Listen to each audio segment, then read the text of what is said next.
Picture this: December in Norway, year 950. Outside -30°C, snow waist high, wind howling. Inside a Viking longhouse, a family sits in shirt sleeves, warm enough to work, eat, sleep comfortably. No central heating, no insulation from a hardware store, just wood, stone, earth, and 1,000 years of wisdom about how heat actually works. Now picture your house last winter, thermostat at 20 degrees. The heating bill that made you wince. And still, that cold draft from the window, that freezing bathroom floor. You are pumping heat into your house all winter, and half of it bleeds into the night. How can a structure built with hand tools outperform your engineered, insulated modern home? The answer is not magic. It is physics. Physics. We forgot in our rush to build houses fast and cheap. Before we dig into this lost science, type "built different" in the comments if you suspect modern construction has sacrificed something essential. Drop that comment now. Section 1. The modern cold problem. Modern houses are thermal sieves. Your walls conduct heat outward. Your windows radiate it like space heaters pointed at the sky. Your roof dumps heat upward. And worst of all, your house breathes. Every gap around a door, every unsealed outlet is a highway for warm air to escape. Modern codes require ventilation. For health, for preventing mold. But that constant air exchange bleeds heat. You heat air to 20 degrees, pump it outside, replace it with -5-degree air. Your heating system is not warming your home. It is warming the entire outdoors. The average modern home loses 25–30% of heat through air leaks, another 25% through the roof, 15–20% through windows. The walls, despite all that insulation, surrender another 15–20%. You live in a sieve. Viking houses were thermal batteries, not better materials. Better understanding of how heat moves, accumulates, and can be trapped. If you are learning something valuable, hit that like button. Quick tap, then we continue. Section 2. The Earth is a battery, 2 meters below the surface. Even in winter, temperature holds steady around 10 degrees C. The Earth is a massive thermal battery, holding summer warmth and releasing it slowly through winter. Modern houses ignore this. We build foundations, pour concrete slabs, then treat ground like the enemy. We insulate against it. We build living spaces as high above it as possible. Viking longhouses were partly buried. Floor level excavated 1/2 meter to a full meter below grade. Walls built up from this sunken foundation. Some had earth bermed against exterior walls. This was thermal mass. When you lower your living space into earth, you surround yourself with billions of tons of material holding steady temperature. That earth never gets as cold as the air above. It is insulation, yes, but more importantly, a massive reservoir of moderate temperature. Floors were compressed earth, sometimes with wooden planks, but always in direct contact with thermal mass below. Modern houses break this connection with plastic barriers, foam insulation, air gaps. We cut ourselves off from the battery that could keep us warm. Section 3. Stone that breathes heat walk into a modern house on a cold morning. Turn on heating. Air warms. Turn it off. Air cools. Air has almost no thermal mass. You are heating air over and over in an endless cycle. Viking longhouses did not heat air. They heated stone. At the center was a hearth, a massive construction weighing several tons. Fire burned all day, not roaring but steady. Flames heated stones. Stones absorbed heat, temperature climbing hour by hour. By evening, those stones radiated warmth in every direction. Fire died down overnight, but heat did not disappear. Tons of stone continued radiating for hours, sometimes all night. House stayed warm not because fire burned, but because heat was stored. This is thermal mass. Stone, earth, clay, brick, water have enormous thermal mass. Air, fiberglass insulation, drywall have almost none.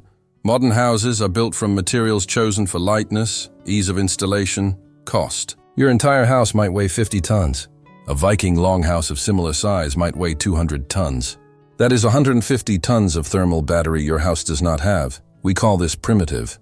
But a Viking family used 1/10 the firewood per night that a modern fireplace burns, and stayed warmer. Because they were not burning wood to heat air, they were charging a thermal battery. Section 4. Walls that work. Modern walls. Siding, moisture barrier, plywood, fiberglass insulation, vapor barrier, drywall, perhaps 20 cm thick total. The insulation stops heat conduction reasonably well when new and dry, but it stores no heat. It is a barrier, not a battery. Viking walls were different. Massive timber posts with spaces filled with wattle and daub, woven sticks plastered with thick clay, straw, sometimes animal dung, Clay has excellent thermal mass. A 30 cm thick clay and straw wall weighs perhaps 400 kilos per square meter. Modern insulated wall, 40 kg per square meter, 10 times the difference. During the day, when hearth burned, wall absorbed heat. Clay slowly warmed. By night, wall released heat back into the room. Temperature inside did not spike and crash. It stayed stable, buffered by hundreds of kilograms of thermal mass. But mass alone is not enough. You need insulation. Straw mixed into clay created millions of trapped air pockets. Air is excellent insulator when trapped and cannot move. Clay provided mass. Straw provided insulation. Together, they stored heat and held it in. In some regions, builders constructed double walls with space between filled with earth or turf. Walls 60-80 cm thick. Modern engineers call this overbuilt. But those builders understood that in 8-month winters, the wall is not just structure. It is thermal infrastructure. Section 5. The roof is a blanket.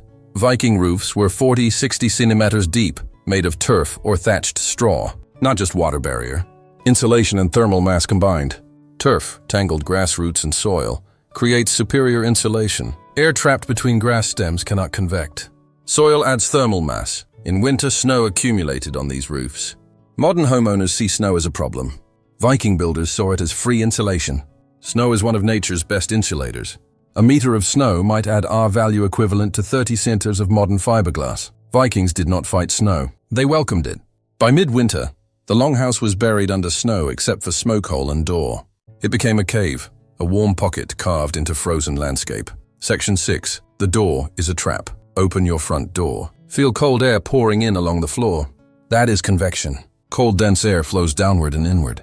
Hot air flows upward and out. You create an instant conveyor belt of heat loss. Viking longhouses had airlock entrances, a small chamber with its own outer door and an inner door to the living area.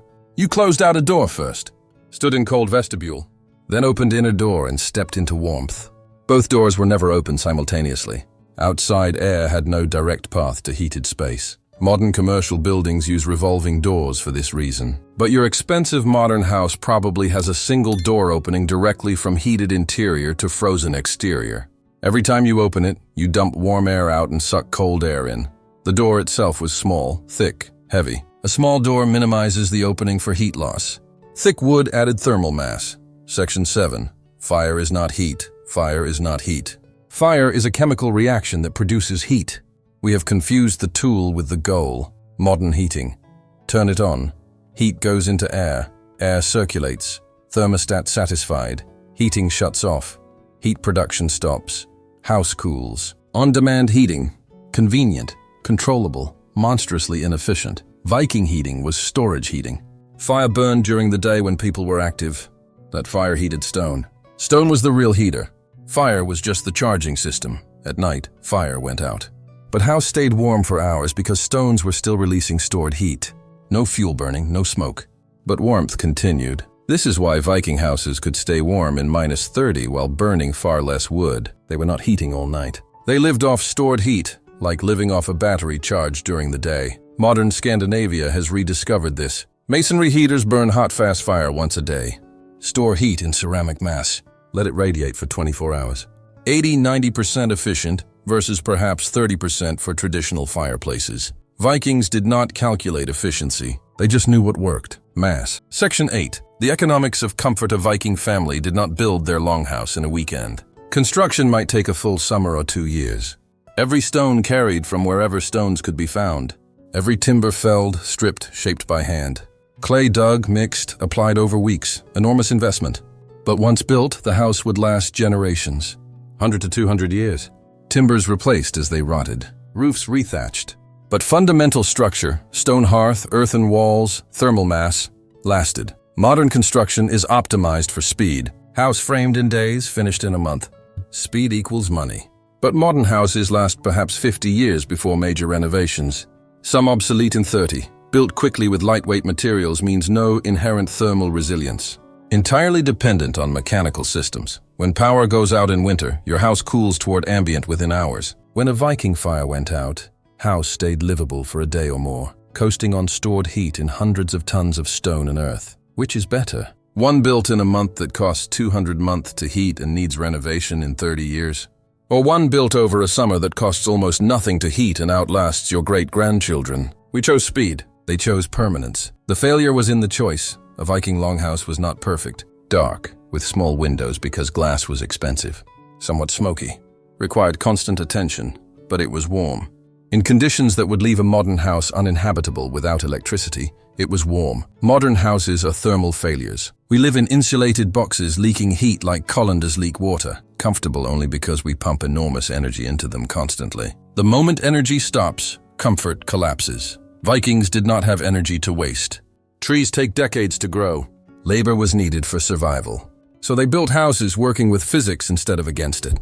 They captured free heat from Earth, stored heat in mass, insulated with materials at hand, designed airlock entries, thick roofs, low doors because every detail mattered. We have more technology than they could imagine. Computer modeling, advanced materials, precision tools. Yet we build houses requiring more energy to heat than structures built with hand tools 1,000 years ago. This is not about living like Vikings. It is about learning from them. Understanding old ways were not primitive. They were proven. Many principles that kept a longhouse warm in -30 could keep your house warm today, if we chose to build that way. We do not because fast is more profitable than good. Code minimum is easier than optimal. Most builders do not live in houses they build. So thermal performance is someone else's problem. Every cold winter night when you huddle under blankets in a house with thermostat at 20, remember this. In Norway, year 950, a family slept comfortably in shirts, in a house with no modern insulation, no furnace. Just stone, earth, wood, and wisdom. That is not primitive. That is genius. If this opened your eyes to what we lost in the name of cheap, fast construction, subscribe. We are digging up more forgotten technology that makes modern solutions look foolish. Hit that like button if you want more topics like this. What other ancient technology deserves a closer look? Drop suggestions in the comments. Your house is only as warm as its thermal mass allows. Modern construction gave you convenience. Viking engineering gave you comfort. We traded the wrong thing. Thanks for watching.